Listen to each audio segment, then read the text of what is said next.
halkan waa garoonka kubadda cagta ee magaalada Baydhabo. kumanaanka dadka ee jooga uma imaan inay daawadaan laba koox oo hardan kubadeed uu ka dhaxeeyo, balse waxay u yimaadeen dhageysiga muxaadaro halkan uu ku qabtay Sheekh Maxamed Ibrahim Kinyawi. Allahu akbar, Allahu akbar. iyadan ku noolaanayna, iyadan ku dhimanayna, iyadan ku soo baxayna. muxaadarada shiikha oo dhinacyo badan taabanaysay tirada ugu badan oo dhageysigeeda u yimid waxay u badnaayeen dhalinyaro wiilal iyo gabdho isugu jira. inta badan mawduucyada laga hadlayay waa kuwa iga quseeyay. dhulkan soo dhulkeeni maaha, kan ku dhalanay soo maaha, kan biyihiisa cabnay soo maaha, kan sidan quruxda badan aanu u fadhina soo maaha. dalyaa burburiyayaana dhisa soo dhalinyarada maaha. idalkiin da'yar ayaa tihiin, waad dhalinyar tihiin, waxaad doonaysaan inaad idalkiin nolol wanaagsan ku noolaataan. dalkiinina ma rabtaan inaad ku noolaataan, waad tahriibaysaan, waxaad aadaysaan dal shisheeyaad tegaysaan.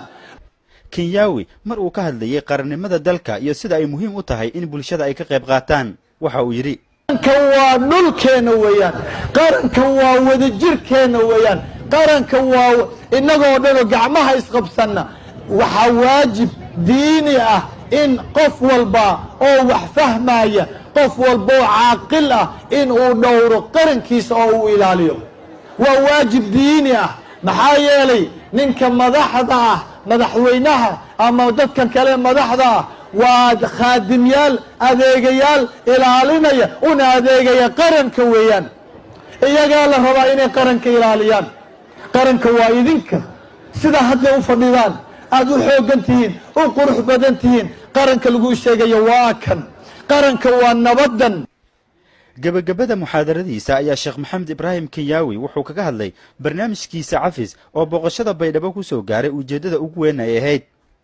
cafiskan macnaheedu ha u malaynina in wixii la soo maray laga tanaasulayo maya, dhulalkii in sidaa lagu dhaafayo maya, diyi in sidaa lagu dhaafayo maya, laakiin waa maxay?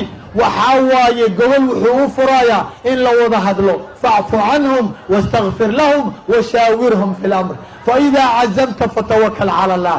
waxaan rabnaa maanta reer Baydhaba idaylkeen inaynu gacmaha isqabsanno, inaynu inta nool cafino, inta dhimatay cafino, kuwa dhow iyo kuwa dheer. diyaar ma u tihiin inaas cafisaan? diyaar ma u tihiin inaas cafisaan? diyaar ma u tihiin?